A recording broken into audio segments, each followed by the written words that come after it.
This sitting right here is the new Tissot PRX with the green dial, and I was going to buy it, but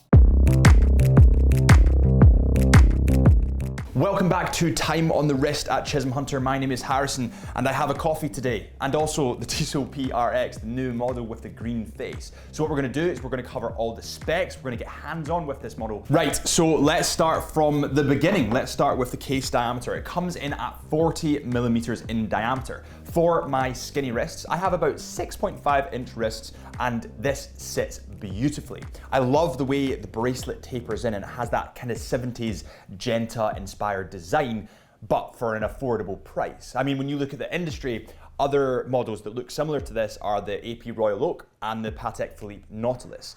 These two models are out of reach for most people, but this is accessible and it's beautiful. The case comes in at 10.9 millimeters, so it is quite a slim watch. It sits nicely under a shirt cuff. My personal preference with watches is that they sit that little bit more slim. I just think it suits my slightly skinnier wrists that bit more. The length comes in at 39.5 millimeters, and it's quite a compact watch, and I think this adds to the durability and versatility aspect of the watch. The sizes are just pretty perfect. They kind of fit every category. Now is for our favorite bit of the show. Now we get this on the scales and see how much it weighs. So this comes in at 140 grams according to our scale. And just to give that a reference point, I know that it's not comparable, but just to give it a reference point, my Tudor Blancpain, this is the ETA version, comes in at 160 grams. Listen, obviously these weights are not comparable. I mean, this is a Tudor Blancpain, this is a Tissot PRX, but I think it's good to do this because it gives you a reference point of other watches in the industry at maybe different price points. I just think it's a good reference. The case is made from 316L stainless steel, and I really love this material. Personally, I would normally go for steel instead of gold or PVD. I just think it's cool to touch and it's that little bit more durable, which is really, really nice. It has sapphire crystal glass, which of course is more adverse or kind of deflects, if you will, knocks and bumps and scratches. It won't pick up wear and tear as fast. Then we move on to the crown. It has quite a short, stubby crown, which plays into that 70s design again, but I quite like it. It's not too intrusive. It doesn't dig into the wrist when you kind of bend the wrist. It's quite nicely positioned and it's not too sharp. The next two features that we will go over in this watch are firstly the bracelet, and then we will talk about the movement. The movement is insane. I've talked about this movement before, but we'll move on to that in a second. The reason that we're saving the dial for last is firstly, it's one of the most attractive features on this watch. They've brought out this new beautiful green dial. I'll save the rest for the dial bit. But there is one thing that I'm just not that big a fan of. I totally forgot to mention before we move on to the bracelet is that this is actually water resistance to 100 meters, which is pretty impressive for the price. We'll move on to the price in a little bit. The bracelet is by far one of my favorite features about this watch. It's angular, it tapers in, and it's brushed metal. When you reflect it in the light, it seems to bounce down a link every time you kind of move it, if that makes sense. It has a deployment clasp that's really, really easy, really comfortable. So one detail that I didn't mention is this actually has a deployment clasp on the bracelet. Now this can link in for the new leather versions that we've seen coming out. At the time of me filming this, it's actually about a wee while before they're actually released. Tissot very, very kindly sent us sample pieces to get hands-on with and give an honest review about. So I really like the feature, and I like the fact that this can switch in with a leather strap if you would like. Personally, I'd probably stick with a bracelet unless they were bringing a rubber strap out. A rubber strap would be pretty cool. Before I move away from the case and the bracelet into the movement, it's important to say that it has a very limited bezel, and this bezel is actually made from polished steel instead of brushed. I love the way that contrasts with the brushed steel below it, and it still has that angular kind of 70s look, but it just contrasts really well with the dial because the dial is really dark. It's just a really nice play on the light. Okay, I'm going to go off on a little bit of a tangent here, but bear with me. In my collection at the moment, you guys will have seen that I have an Omega Seamaster and a Hamilton Khaki Field. Both of these watches accompany me into the outdoors when I'm doing photography and videography for my personal channels. I'll link that up here, down there for you at the moment. But when I go into work, I want a more formal watch, and that's why I wear the Tudor Blancpain. But the problem is, I don't have an option. I only have the Tudor Blancpain, whereas when I'm out doing a photography trip, I have the option of both. So I would like the option, and I think this is a great option, especially at that brilliant price point.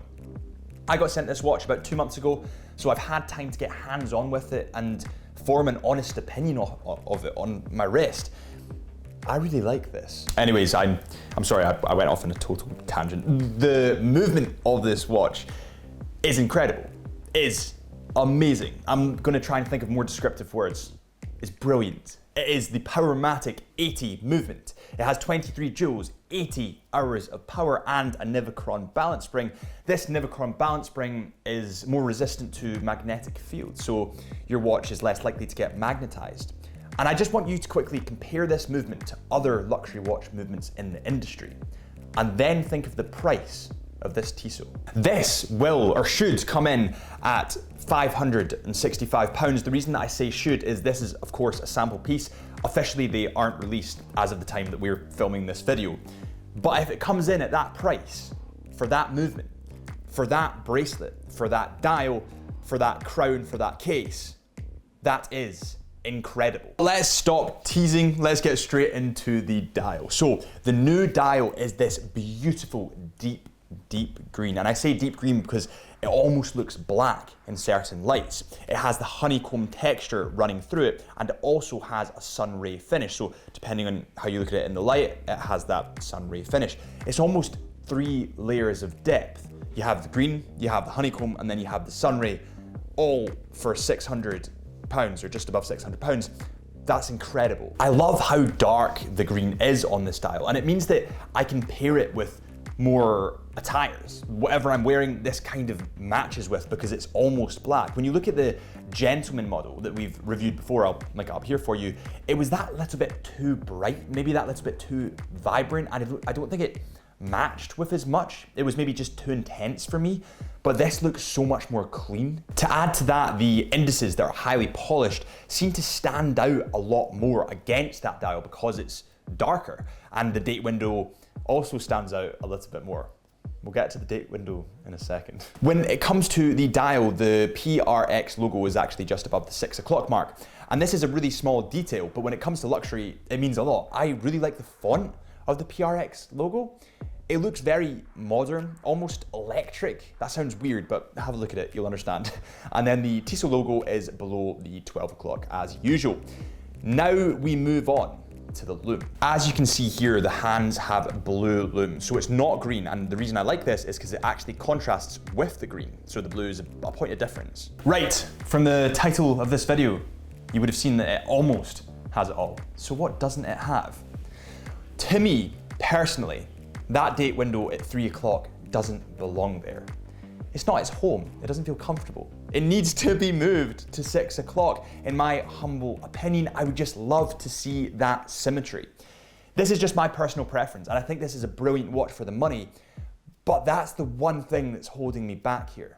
I'd just love to see that date window at 6 o'clock.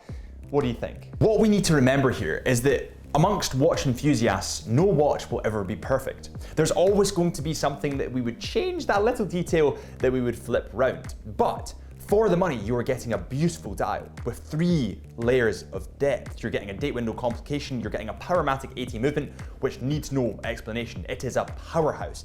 And you're getting that Genta-inspired design, which is beautiful. No watch will ever be perfect, but this is damn near close. At the end of the day, I am considering this watch, and I haven't said this on the channel ever because it's never happened. I'm genuinely considering this. It's because it's just brilliant value for money. Tissot, if you have any PRX models with that green dial sitting about, you know where to find me. Thank you so much for watching this episode of Time in the Wrist at Chisholm Hunter. My name is Harrison, and if you want to join the Chisholm Hunter family, make sure you subscribe here. I'm going to go and take some watch photography of this Tissot PRX now. We're going to go out in Glasgow. It's our new Instagram page, it's Chisholm Hunter Watches. I know that a couple of you have followed us there already, so thank you very much for that. And I'll get a coffee, probably, when I do, and maybe some lunch as well. Quite hungry, actually. But yeah, see you next time.